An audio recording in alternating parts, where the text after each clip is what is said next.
8:18 en la República Argentina. Estamos en la segunda hora ya de No la ven por Neuquén Rock 95.3. Y como cada viernes, nosotros tenemos la posibilidad de ir conociendo cómo el mundo se va moviendo. Cómo los distintos conflictos, ¿no?, que se van generando en el mundo también tienen un fuerte impacto en nuestra región y en nuestro país. Y para poder conversar de lo que acontece en el mundo, tenemos como siempre la presencia de nuestro colega y amiga Tadeo Castiglione haciendo visión mundial en la mañana de No la ven. Hola Tadeo querido, ¿cómo andás? Buen día, bienvenido. Muy buenos días, querido Bruno, como siempre una alegría, un placer y bueno, disfrutando esta hermosa mañana que tenemos. Aparte con una luna que es tremenda, yo no sé si alcanzaste a verla, pero es hermosa la luna, que nos estuvo acompañando en la madrugada. Bueno, realmente siempre tenemos un excelente amanecer y un excelente atardecer acá en Plotier, por lo cual siempre nos sorprende algo nuevo todos los días. Totalmente. Suerte que nos acompaña el clima, no así la infraestructura, pero bueno, con algo nos alegramos aquí en la ciudad. Tadeo querido, hay distintos movimientos que se van dando en el mundo, hay algunos anuncios que se han realizado, quizás me atrevo a decir uno de los más resonantes también porque nosotros venimos siguiendo con atención este conflicto, que es el que se viene desarrollando hace ya bastante tiempo entre Ucrania y Rusia. Hace poquito se anunció una posible cumbre entre Putin y Donald Trump. Y en esto a mí me interesaría saber algo que te había consultado, creo, de manera telefónica, pero seguramente me sabrás guiar ahora en esta columna, ¿no? Esta decisión y esta cumbre lo ha tomado de manera unilateral Donald Trump, ha tejido esta alianza solamente con Vladimir Putin. ¿Qué pasa con Zelensky en el medio? Si va a intervenir o no. Bueno, ¿qué va a pasar con esta posible cumbre? Y si se sabe si ya tiene fecha para este encuentro. Bien, primero que nada, Bruno, hay que tener en consideración que desde que llegó al mandato a principios de años Donald Trump, viene hablando de que se va a reunir con Vladimir Putin la semana que viene, porque lo que quería Donald Trump, más allá de acelerar un cese al fuego como para ganar tiempo en la situación ucraniana, también en todo el desastre que hay en Estados Unidos, sentarse con Vladimir Putin y la foto con Vladimir Putin lógicamente sirve para la prensa interna, para hablar de eso y tapar también otras situaciones un poco más complejas que se viven en la política doméstica de Estados Unidos. Pero más allá de eso, desde Rusia siempre se le dijo que una reunión Donald Trump-Vladimir Putin se tiene que dar para descongelar todas las relaciones entre Estados Unidos y Rusia, y como tema secundario o tema de rebote, vamos a decirlo, la situación ucraniana, que sigue siendo un tema tabú tanto en la política norteamericana como en la resolución del conflicto que se plantea en las mesas de negociaciones. Entonces hay que ver hacia dónde se va a encarar esta cumbre que es a petición de Donald Trump, lógicamente, con, en este caso, la aceptación de la parte rusa, que ya se la venía pateando, como bien estábamos diciendo, desde principio de año. Eso como para tener en claro. Y bueno, eso fue lo que dio a luz la visita de Steve Witkoff, el enviado especial de Estados Unidos para Oriente Medio, y que ya se había reunido anteriormente con Vladimir Putin, 4 reuniones en lo que va del año. Y bueno, se logró destrabar esta reunión, esta cumbre en un país neutral como lo es Emiratos Árabes Unidos. Justamente el emir de Emiratos Árabes estaba ayer en Moscú, se reunió con Putin y propuso su país como lugar de negociación, aceptado por ambas partes. Entonces estamos delante de una negociación en los cuales todavía no están los puntos claros sobre qué es lo que se va a tratar. Rusia está buscando el fin de todo tipo de sanciones y que se descongelen gran parte de las cuentas que están congeladas en el exterior, pero todo lo que va referido a la resolución del conflicto en Ucrania en sí mismo sigue estando bastante lejos de la realidad, porque vamos a decirlo que se sigue enviando armamento a Ucrania. Sigue habiendo un gobierno deslegítimo en Ucrania dirigido por Zelensky que no quiere convocar elecciones, y a la misma vez la guerra sigue en toda la línea. Entonces hay que ver cuáles son los puntos de negociación y si Rusia está dispuesta a aceptar incluso un cese al fuego en los cuales únicamente sería temporal y después ver cómo evoluciona el conflicto, pero dentro de toda la situación actual, cualquier negociación es mucho mejor que seguir con el esquema que se está planteando. Ahora, Tadeo, esto te lo pregunto a vos en tu experiencia de conocer los distintos conflictos bélicos que se han desatado a lo largo de la historia en la humanidad, ¿no? Pero pareciera ser que siempre que hay una especie de acercamiento entre las partes o un intento de lograr algún tipo de acuerdo, siempre previo hay como una escalada de amenazas, ¿no? No sé si de acciones, a veces sí y a veces no, eso lo sabrás decírmelo vos, pero hay como una escalada de amenazas, ¿no? En este caso, Putin ya había hecho algunas ciertas amenazas, es decir, che, bueno, hasta acá es el límite, Ucrania es el límite, no sigan avanzando hacia territorio ruso, y la amenaza es, che, mira, yo tengo una bomba nuclear que en cualquier momento la puedo disparar y puede caer en cualquier parte de Europa, ¿no? Y del lado europeo empiezan estos anuncios de reforzar de manera robusta, ¿no? Los ejércitos tanto de alemanes como franceses, España también, Gran Bretaña también. Bueno, como que los anuncios son, bueno, mira que yo me armo más que vos, ¿no? En el intento de tratar de encontrar alguna salida pacífica, pareciera que los anuncios de, mira que yo me armo mucho más que vos, parece que toman más relevancia. No, claramente acá hay otra arista que no mencionamos anteriormente. Primero, una carrera armamentística desatada a nivel global, y esto no lo podemos ignorar. Querido Bruno, o cualquiera que nos esté escuchando, si alguien pone en el patio de su casa una industria de ensamblaje de drones, Ucrania compra toda la producción de drones. Eso es algo que ya se sabe por la gran consumición masiva de estos productos o de cualquier producto con fines que se podrían utilizar bélicos. A lo que nos estamos refiriendo es que estamos delante de una carrera armamentística que es contraria al espíritu de negociación de paz. Por eso, cuando hablamos de la resolución del conflicto de Ucrania, Rusia siempre habla de que hay que resolverlo de raíz para una paz verdadera, mientras que la propuesta tanto de Estados Unidos, que se filtró ayer, que habla sobre reconocer de facto las regiones que tiene actualmente Rusia, pero no hay ninguna garantía de que Ucrania no entre a la OTAN o a la Unión Europea, y que se va a continuar armando a Ucrania porque ya están firmados los contratos militares. Aquí es lo que estamos hablando, que sería pan para hoy y hambre para mañana, que de acá a 5 o 10 años este conflicto se reactivaría cuando se violen las garantías de seguridad, que es la que está pidiendo la Federación Rusa. Eso por un lado. Por el otro lado también, fuera de estas negociaciones entre Donald Trump y Vladimir Putin, quedó la Unión Europea y quedó la OTAN, y hay que ver cuál va a ser la reacción de los países europeos delante de esta negociación, que muy probablemente termine con el gobierno de Zelensky, un gobierno de Zelensky que tanto se apoyó, que tanto se financió en los países europeos, y que ahora perderlo sería algo muy catastrófico para explicar a la opinión pública interna. Claro. Y en tercer punto, que era lo que vos estabas haciendo referencia, es esta jugada clásica de apretar, de ajustar las diferentes dinámicas en medio de lo que se estaba previendo, que es una negociación, que a que vamos es que tratan de poner toda la carne al asador, amenazar, hablar en voz alta, hacer algunos movimientos por afuera de lo normal y demás, como para tratar de tener las máximas posiciones, acercarse y llegar a una mesa de negociaciones fuertes y con un discurso, vamos a decir, beligerante, cuando la realidad también nos tiene que indicar, y nos indica, querido Bruno, que en el caso de Estados Unidos y la Federación Rusa, muchos de los resultados que estamos viendo en estos momentos ya se habían pactado y ya se habían hablado anteriormente. Hay que ver cuál es el acuerdo que se llega, pero cuando se llega a estos niveles de ahora sí nos sentamos a conversar, es que ya se había avanzado mucho en las diferentes reuniones que se habían dado, por ejemplo en Estambul y también en otros países a lo largo de estos últimos meses.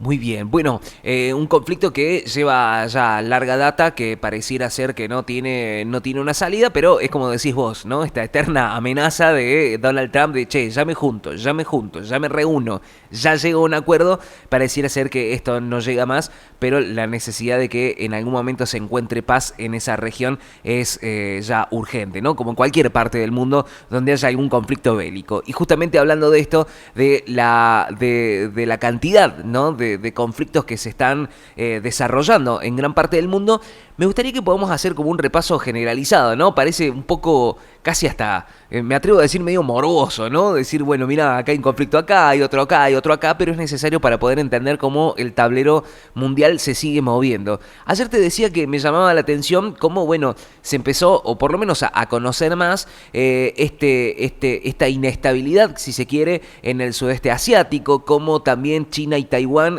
cada vez hay como amenazas cada vez más claras. Lo mismo sucede en Yemen, Sudán, bueno, hay África también. Bueno, ¿me puedes contar un poco, Tadeo, a grandes rasgos, qué conflictos vienen escalando con mayor intensidad y cuáles parecieran ser que, bueno, si no hay una pronta solución, puede llegar a escalar aún más? Bien, querido Bruno, en medio de esta reconfiguración global que siempre mencionamos en la transición de un mundo en los cuales había una hegemonía clara de Estados Unidos a un mundo en los cuales van a haber muchas hegemonías o al menos una distribución global del poder como es el mundo multipolar, que no es el mejor sistema del mundo, pero es un poquito más justo que lo que tenemos en la actualidad. Lógicamente, en medio de estos movimientos de las placas tectónicas, se generan diferentes focos de conflictos a lo largo del globo. Bien mencionabas algunos, creo que hay que mantener mucha consideración, por ejemplo, con lo que está sucediendo en el sudeste asiático. El sudeste asiático es una región económica de gran envergadura, de gran importancia, y ahí tenemos muchos choques en los últimos tiempos en los cuales reflejan una dinámica en la región muy convulsa. Estamos hablando, por ejemplo, de este conflicto que fue noticia hasta la semana pasada, que era entre Camboya y Tailandia, dos países que componen las mismas coaliciones económicas, pero por una diferencia territorial se fueron a las armas. El día de ayer se firmó un cese al fuego, pero bueno, los cese al fuego sin tratado de paz sabemos cómo se pueden violar.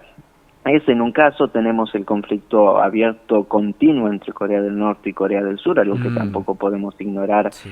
todo lo que representa la península coreana económicamente, y que bueno, cualquier afecto que pueda suceder en esa región, incluso en el sudeste asiático, golpearía también de lleno la economía argentina. Tenemos la situación que bien describía sobre Taiwán, un Taiwán que es potencia en la producción de semiconductores y microchips. Estados Unidos ayer justamente aplicó un arancel extra a la producción de semiconductores y microprocesadores de Taiwán, obligando a Taiwán a que reponga su industria en el estado de Arizona, en Estados Unidos. Y esto es una pérdida económica de Taiwán, pérdida de su poder también político y militar, y por ende está más cerca China ahora que nunca de una reunificación del país, ya sea que lo logre a través de la mesa de negociaciones de manera pacífica como fue Hong Kong, o a través de una escalada militar que podría darse sin ningún problema debido a las diferentes malas jugadas del gobierno taiwanés en la región y también las diferentes provocaciones que se han estado llevando a cabo en los últimos tiempos. Si queremos escalar, bueno, tenemos todavía en la región de la India muchos conflictos internos en la India y conflicto con los países fronterizos, pero justamente la India, que incluso tenía sus diferencias con China, ahora está hablando y pactando con China debido a esta locura desatada en las últimas horas de Donald Trump de sanciones y aranceles en contra de la India, que era su principal aliado en la región. Imaginemos que si así tratan a sus aliados, ¿cómo no tratarán a sus enemigos? Como para tener un margen de contemplación de la situación actual. Y todo esto, lógicamente, modifica y deja claramente un cambio de rumbo en la región. Tenemos conflictos abiertos todavía con la situación en Irán, con la negociación del programa nuclear iraní, lo cual sigue siendo un tema que, bueno, ahora mucho no se habla, pero sigue siendo y sigue estando activo esa situación. Situaciones internas en Asia Occidental no faltan, Siria, Líbano, lo mismo que sucede con Israel. Son todos conflictos de larga data que se siguen estando activos, lo cual son un foco de incendio muy grande.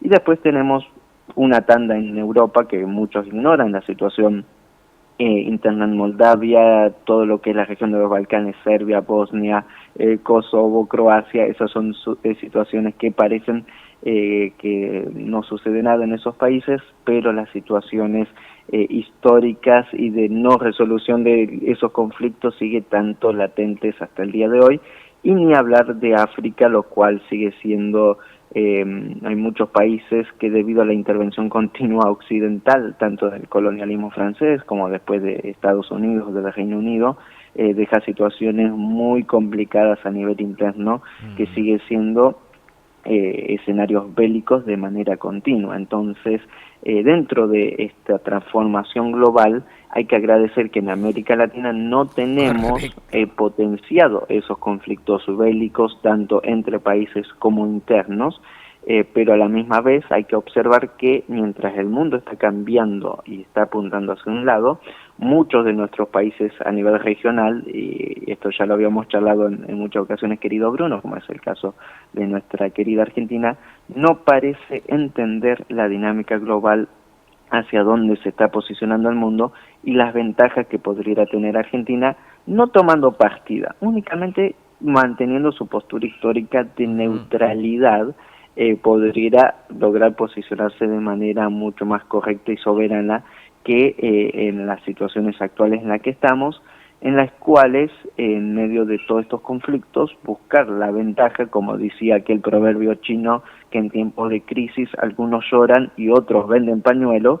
Bueno, Argentina ni llora ni vende pañuelo, nadie sabe qué es lo que hace, y eso es algo muy trágico en el escenario global, al menos en el evolucionar de estos acontecimientos, que como bien mencionábamos, estamos hablando de una gran cantidad de conflictos abiertos, que lógicamente lo único que hicimos fue mencionarlos a vuelo de pájaro, pero que cada uno tiene sus condimentos, todos diseñados, y vamos a decir, con su factor que sigue echando nafta al fuego de manera continua para mantener todo este ambiente bastante caldeado.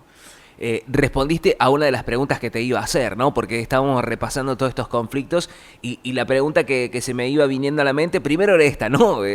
Lo mencionaste vos, el sentirse quizás bendecido por estar en un espacio, en un lugar en donde los conflictos, tanto externos como internos, todavía no escalan al nivel que están en estos países que fuimos nombrando o que fuiste nombrando en este repaso de conflictos bélicos, ¿no? Pero pensaba en esto, ¿no? ¿Cómo queda parada la Argentina? ¿Cómo se ubica América Latina, ¿no? Porque nosotros, si bien pensamos en Argentina, pienso cómo se van parando otros países, como por ejemplo, ¿no? Sin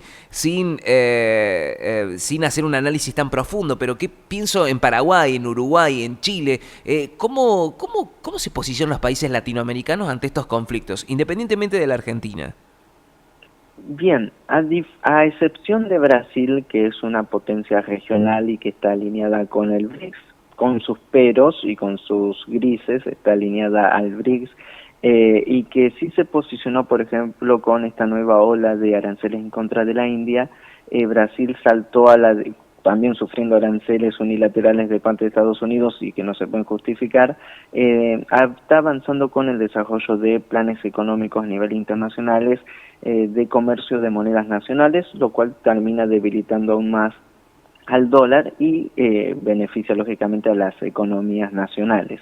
Ese es el caso de Brasil. Pero el resto de los países que, vamos a decirlo, tienen menor peso en la región, casi todas las políticas internacionales se guían desde lo económico, y esto es algo muy importante para tener en consideración. En el caso de, por ejemplo, Uruguay o en el caso de Paraguay, pueden tener sus contradicciones en la política exterior, pueden mantener un discurso, en el caso de Paraguay, alineado a Estados Unidos, pero en la práctica mantiene un comercio bastante abierto y bastante interesante, en los cuales se practica el que negocios son negocios y la política va por otro lado. Claro. Y eso lógicamente se entiende en países que están obligados a mantener su economía a del lugar. Lógicamente esa es la situación de Uruguay, de Paraguay, la situación incluso de Bolivia, me animaría a decir hasta de Perú, que Perú incluso tiene bases militares de Estados Unidos, pero compra armamento ruso, y a la misma vez toda la parte económica la administra China. Entonces ahí vemos una dinámica global de lo que podríamos llamar multidimensional. Y el caso de Chile, en los últimos años, bajo el gobierno de Boric, hemos visto que se ha acrecentado las relaciones comerciales con China, que incluso ahora tiene un gran capital en la extracción del cobre. Y esto, bueno, también demuestra cómo ese gigante asiático sigue abriéndose camino en Latinoamérica. Entonces, desde la perspectiva, vamos a decirlo, internacional de estos países, siempre hay una gran columna vertebral que responde a los términos económicos de producción, de extracción, de inversiones, y no tanto así, como sucede en Argentina, del mundo financiero, que no deja puestos de trabajo, no deja un cambio en la situación económica nacional para bien, y que a la vez es un factor invisible. Entonces hay algunas cuestiones ahí para tener en consideración en estas diferencias que se hace, y lo que tendría que responder también una dinámica internacional compleja. No podemos comparar Chile con Argentina. Totalmente. Por el peso que significa nuestro país y la dimensión que tenemos y el rol que debería jugar. A diferencia, no estamos hablando de que tendría que ser únicamente factores económicos la política internacional, pero al menos esa es la diferencia a nivel regional que deberíamos tener en cuenta. Excelente, Tadeo, como siempre, completísimo este informe que preparaste para poder repasar parte de los conflictos bélicos que se van desarrollando en el mundo, cómo van impactando en la región, cómo tienen impacto en nuestro país y, bueno, también cómo van evolucionando, ¿no? Y hacia dónde van no lo sabremos, como siempre, ¿no? Esto es una cuestión que el tiempo lo irá marcando. Tadeo, como siempre, el agradecimiento por estos minutos y por la claridad en cada uno de los temas. Muchísimas gracias a vos, como siempre, Bruno, por el espacio, a total disposición. Y bueno, en un mundo que parece que tiene repleto de baches, tampoco podemos esquivar que en nuestra ciudad tengamos que sufrir, bueno, mucho más baches que...